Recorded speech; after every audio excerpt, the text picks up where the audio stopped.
Nous voici pour cette deuxième émission, deuxième volet de nos émissions, Les Nouveaux Mondes du Travail. Alors, des émissions que vous retrouverez régulièrement sur YouTube, puisqu'elles sont consacrées à ces transformations du monde du travail, à ces mutations attendues, avec ces experts que nous vous inviterons, qui vont confronter avec vous, je dirais, leur perception, je dirais, sur différents niveaux de sujets. Donc aujourd'hui, nous allons évoquer avec deux experts en présence ici la question de la compliance, de l'éthique, je dirais, de cette place de l'éthique aujourd'hui dans l'entreprise. On entend en France en ce moment, je dirais, sur le plan politique ou même réglementaire, des orientations de plus en plus fortes sur des obligations à prendre en compte la morale, l'éthique, des dispositions qui ne relèveraient pas complètement de la loi, mais de dispositifs qui assuraient que, semble-t-il, des comportements des acteurs, je dirais, permettraient la réalisation du droit lui-même, dit-on, en tout cas de la souplesse, semble-t-il. Donc on va peut-être se poser cette question aujourd'hui de cette révolution, dit-on, attendue de cette compliance, de cette éthique de l'entreprise, en France, peut-être aussi en Europe et dans le monde, et de cette place qu'occupe cette régulation nouvelle, entre guillemets, je dirais, dans nos droits continentaux européens, cette place nouvelle dans la régulation des relations de travail en particulier. Et pour évoquer ce sujet, nous avons aujourd'hui avec nous Monsieur Dominique Lamoureux et Monsieur Jean-Claude Javillier, professeur Jean-Claude Javillier. Peut-être on pourrait commencer par vous. Merci William pour cette invitation. Je suis Jean-Claude Javillier, je suis professeur émérite de droit et ma passion au temps présent, c'est celle de l'intelligence stratégique et normative. Alors moi c'est Dominique Lamoureux, directeur éthique et responsabilité du groupe Thales, mais aussi très investi dans des associations professionnelles, parce que comme disait Jean-Claude, à l'intelligence stratégique, mais aussi de l'intelligence collective. Et je préside le Cercle éthique des affaires, qui est une des grandes entreprises en France, sur ces questions de l'éthique et de la conformité, mais aussi dans d'autres associations françaises, mais également au niveau européen et au niveau mondial, très impliqué dans les travaux des Nations Unies sur le pacte mondial, sur la préparation des G20. Voilà. Et c'est un peu avec cette expérience que j'étais heureux de répondre à votre invitation. Je vous propose qu'on rentre dans le vif du sujet d'un coup. Alors, on parle beaucoup d'éthique, de compliance, de ces dispositifs ou de ces, je dirais, ces concepts peut-être. Est-ce que Monsieur Lamoureux, vous pourriez peut-être nous donner quelques indications sur ce qu'est cette éthique dans l'entreprise, la compliance, de quoi parle-t-on en fait finalement ? Alors moi j'aimerais bien justement de quoi parle-t-on et de faire une différence entre la conformité, ce qu'on appelle la compliance, qui est pour une entreprise le respect des lois. Oui, une entreprise respecte les lois, les réglementations, les conventions internationales. Je crois qu'il est un peu difficile, même si on se croit équipé d'un coyote, de rouler à 180 sur l'autoroute. Non, on roule à 130 et on respecte la limitation de vitesse. Et puis, il y a une autre dimension qui est, que vous avez évoquée d'ailleurs, qui est la morale. Alors, qui dit le bien, le mal, avec un grand B, un grand M, c'est de façon un peu dogmatique, universelle. Et je ne pense pas, et comme Comte Sponville, je dirais, non, le capitalisme n'est pas moral, il est amoral. On est dans le domaine de la technique, c'est ce qui appartient à l'entreprise. Et par contre, la morale, et j'ai ma morale, comme nous avons tous notre morale, et ça, on va la partager dans un parti politique, dans une église, dans une ONG, dans une association. Mais je pense que ce n'est pas du tout le même niveau de compréhension du monde entre ma préoccupation d'individu et puis celle de l'entreprise. Or, et vous le signalez, émerge cette nouvelle concept, cette nouvelle réflexion sur l'éthique. Et si vous me permettez, même on peut discuter éthique, éthikos, morale, morales, latin, grec. Non, concrètement, de façon pratique, je pense que l'entreprise est confrontée à ce nouvel environnement dans lequel il n'y a pas que la loi, parce qu'il y a des soft laws, le droit mou, et ça, Jean-Claude, on sera content de vous entendre. Mais et puis des hétérogénéités de lois, des contradictions, un monde, l'extraterritorialité, et puis de nouvelles exigences sociales, sociétales, dans un monde en mutation. Et là, l'entreprise doit mettre en œuvre l'éthique. Et c'est quoi en mot ? L'éthique, c'est les arbitrages que doit faire l'entreprise et chaque salarié, et je crois que c'est pour ça, chaque collaborateur de l'entreprise, entre les exigences multiples de l'actionnaire, lui qui investit, du client, et ça c'est important, mais aussi des salariés, et puis de la société civile, et puis des fournisseurs. Et en fait, nous sommes dans un monde où la loi ne dit pas tout, parce que la loi n'est pas toujours très claire, elle est parfois hétérogène, parfois imparfaite. Sans être dans le domaine de la morale, on doit faire ces arbitrages subtils avec des exigences de plus en plus grandes de notre écosystème, de notre environnement. Et c'est ça qui me paraît intéressant et qui est en train de prendre une place de plus en plus grande. Et si je permets, je voudrais ajouter, ce qui est en train de se passer, ce que nous sommes en train de vivre, c'est, alors, bien entendu, les grandes mutations géopolitiques, économiques, sociologiques, mais ça, bon, on connaît, tout le monde, je dirais, voit à peu près de quoi il s'agit. Transformation technologique gigantesque. Et c'est pas simplement le big data, c'est pas simplement le Google et l'informatique. C'est vraiment la transformation numérique, l'intelligence artificielle qui est en train d'émerger de plus en plus. En même temps, de ce monde qui est en train de se bouleverser, c'est société liquide, comme disait Zygmunt Bauman, où on manque de repères, et notamment peut-être justement de règles un peu claires de ces législations de segmentation. Et l'idée vient de dire les États ne sont pas très aptes à régler les grands problèmes du monde. Les problèmes planétaires qui intéressent le citoyen, le réchauffement climatique, la criminalité économique, le terrorisme, les grandes pandémies. Et pourquoi on ne les confierait pas aux entreprises? Pourquoi est-ce qu'on ne dirait pas aux entreprises, vous êtes global, on vous dit même vous êtes riche, on vous dit même efficace, et pourquoi vous ne prendriez pas les problèmes de la planète que les États semblent assez incompétents dans le populisme, dans leurs problématiques court-termistes, que les grandes organisations internationales ne semblent pas être capables de gérer, voilà, les difficultés de l'ONU et de la gouvernance du monde, on confie ça aux entreprises. Et c'est pas une blague. Quand on voit les 17 objectifs du développement durable qui ont été lancés par M. Kofi Annan, qui sont repris par M. Guterres, le secrétaire général des Nations Unies, en disant aux entreprises, oui, pour s'occuper du réchauffement climatique, de la pauvreté, de l'assainissement de l'eau, de la guerre, de la paix. Une entreprise qui s'occupe d'intérêt général, l'État ne devrait pas s'occuper de tout ça, vous en pensez quoi? En tant que citoyen, je pense que oui, c'est un vrai danger pour nos institutions, pour la démocratie, pour nos valeurs. Et puis aussi, c'est peut-être une responsabilité que l'entreprise ne peut pas prendre. Elle ne peut pas être... Revenons quand même aux fondamentaux de ce que doit être l'État, la souveraineté nationale, les grandes organisations internationales. Sauf, il faut constater que la crise, elle est forte. Elle est majeure. Et cette espèce de recul du citoyen par rapport à l'engagement, par rapport à ses élus, par rapport à ses représentants, est quand même très impressionnant. Donc, d'où l'importance de réfléchir à ce sujet et peut-être de demander aux entreprises d'être un peu plus présentes sur le marché des idées. Il y a un marché des idées avec une offre, une demande.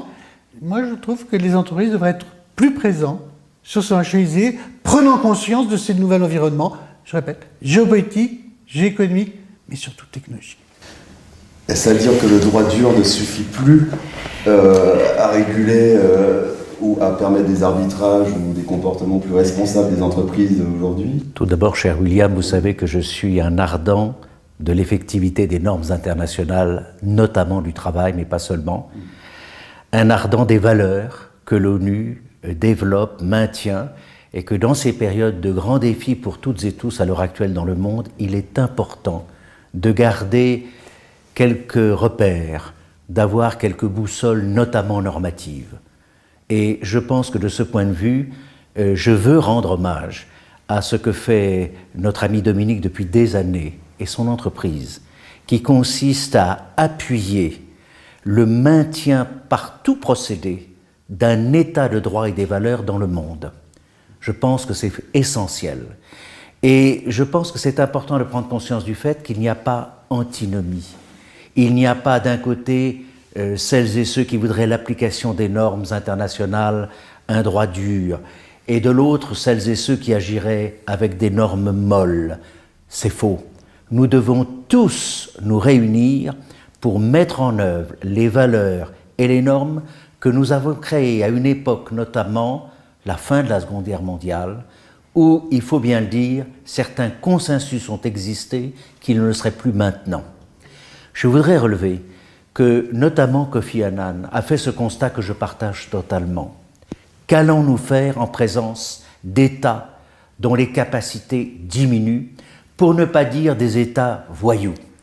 Qu'allons-nous faire parce que l'État de droit dépend des États et aussi de la souveraineté? Le grand défi pour nous maintenant, c'est de concilier une capacité étatique amoindrie, diminuée, dans beaucoup de régions du monde. Et nul ne peut se considérer comme non concerné par ces questions, même les pays industrialisés, développés et les démocraties. Et nous devons réfléchir aussi à ce rôle que nous devons donner aux entreprises, mais aussi aux autres parties prenantes qu'il faut bien sûr mettre en valeur, les groupements patronaux et syndicaux, les ONG, tout en étant conscient de la complexité des choses et qu'il n'y a dans nul horizon diable et ange séparés. Nous retrouvons des jeux très compliqués et qui peuvent changer. En bref, je crois que nous ne pouvons pas échapper à une synergie entre le droit dur, dit dur, qui souvent est inappliqué, car dans certains pays, l'hypertrophie normative et législative va à l'encontre de l'effectivité du droit. Et puis de ce droit souple dont certains voudraient que finalement, il contribue à détruire un droit qui a été élaboré par des années, qui est trop contraignant peut-être, mais qui aussi est le soutien de libertés fondamentales. Donc je crois que nous sommes en quelque sorte des chercheurs, nous sommes partis à l'aventure pour retrouver un droit qui s'applique dans les pays et dans le monde. Votre avis sur la question? Pardon, merci Jean-Claude. C'est exactement, je crois, ça le sujet d'un droit dur qui s'inscrit dans tout un process démocratique de consultation, d'un équilibre, je dirais, entre des pouvoirs, le judiciaire, le législatif, l'exécutif, et un droit souple. D'où vient-il ?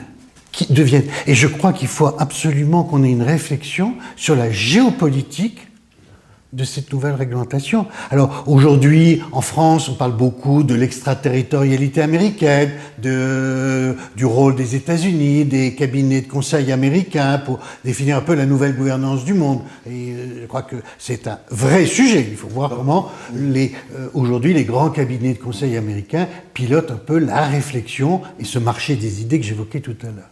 Mais en même temps, ne soyons pas dupes, il faut qu'on regarde qu'est-ce que c'est que la vraie route de la soie. Et la route de la soie, non pas simplement des produits et des technologies, mais aussi des institutions.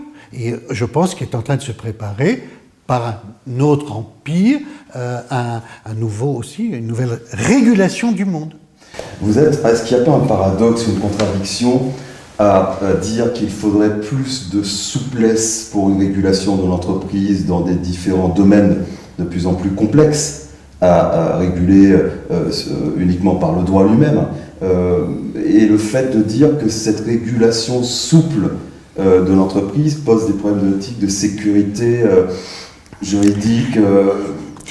Quel est le juste milieu entre le droit pur et cette souplesse que vous évoquez autour de la compliance, justement, qui consiste à aller chercher, c'est ça, cette régulation à différents niveaux, au-delà du droit lui-même? Je crois que c'est là où il faut être très attentif. Ce que évoquait Jean-Claude et ce que je partage totalement, c'est le quoi. Ça appartient aux politiques, ça appartient aux institutions, et ça doit être pris par le droit.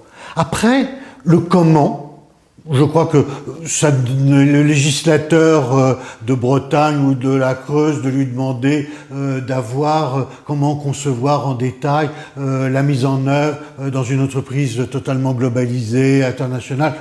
Ne mélangeons pas, laissons-le. L'entreprise pourra le gérer plutôt intelligemment et c'est là où elle fera ses arbitrages. Mais la loi, les grands principes, les grandes valeurs, elles n'appartiennent clairement pas à la soft law, elles appartiennent bien à ces grandes institutions. Maintenant, fragile. Juste, Jean-Claude, moi je peux me permettre de dire, on parlait des Nations Unies, ce chiffre, moi, qui me fascine. Création des Nations Unies au lendemain de la Deuxième Guerre mondiale, il y a 50 États dans le monde. Aujourd'hui, il y en a 193 États.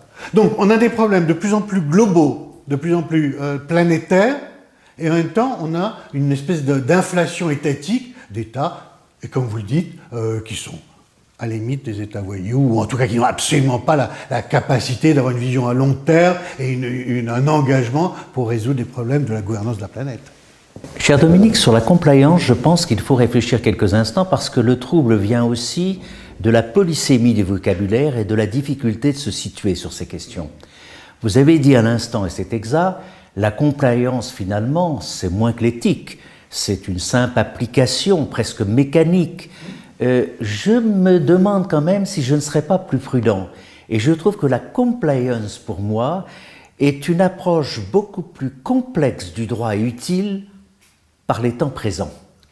Utile en ce sens que je pense qu'on ne peut pas rester enfermé dans le monde du droit pour parler de l'effectivité. Il faut se préoccuper d'anticiper sur beaucoup de questions et de suivre l'application. Et pour moi, la compliance, c'est une sorte de changement du temps au regard des normes. Je crois beaucoup à l'anticipation. Pourquoi ?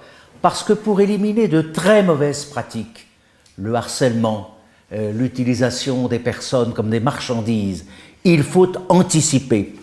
Et au fond, l'entreprise elle-même est bien placée sur des questions qui concernent par exemple la santé mentale au travail. C'est en amont qu'il faut discuter de tout cela. C'est l'entreprise qui doit mettre en œuvre des procédures, même si le droit dur reste et l'État a un rôle. Et moi, le sentiment que j'ai, c'est qu'avec la compliance, premier constat, nous amplifions, nous changeons la conception de la norme. C'est plus complexe et c'est aussi sans doute plus proche de la common law. Ne nous cachons pas la face, en réalité, beaucoup de concepts du monde contemporain sont des concepts anglo-saxons, d'esprit et de culture anglo-saxonne, et nous avons du mal à les acculturer. Dernière chose que je voulais dire, je pense que quand même pour cette question de compliance, il faut aussi éviter de l'utiliser pour remettre en cause le droit d'une façon inutile et dangereuse. La compliance, ce serait le droit pratiqué uniquement par des cabinets, par des organes qui répondent la bonne parole et les bonnes nouvelles, et on se complaît dans une vision euphorique du droit qui n'est pas la vision réelle. J'ai envie de réagir tout de suite. On est complètement d'accord. Et encore une fois, sauf que moi, il me semble, d'abord, compliance, c'est un mot anglais. Hein, je pourrais parler de conformité. Conformité. Mais non, mais c'est pas par hasard. Mais c'est pas pareil. Comme vous l'avez dit, c'est bien une espèce de culture anglo-saxonne, parfois très artificielle, que nous imposons. En revanche, et c'est bien tout à fait dans le thème de ces réflexions que vous menez, c'est comment on remet l'individu dans le dispositif. Et moi, je pense que c'est ça, que très bien, des dispositifs top-down, il faut qu'ils existent, ils sont nécessaires, ils peuvent être des guides. Mais il faut en même temps qu'on soit du bottom-up. Là, je parle encore anglais, je suis désolé. Mais comme ça, on met sur la base, c'est ça, intégratif. Et c'est le problème des salariés. C'est eux qui peuvent faire ces arbitrages les plus astucieux. Alors, il faut leur donner les éléments de sensibilisation, de compréhension de ce monde qui bouge. Mais c'est eux qui vont trouver l'approche la plus pertinente, la plus légitime.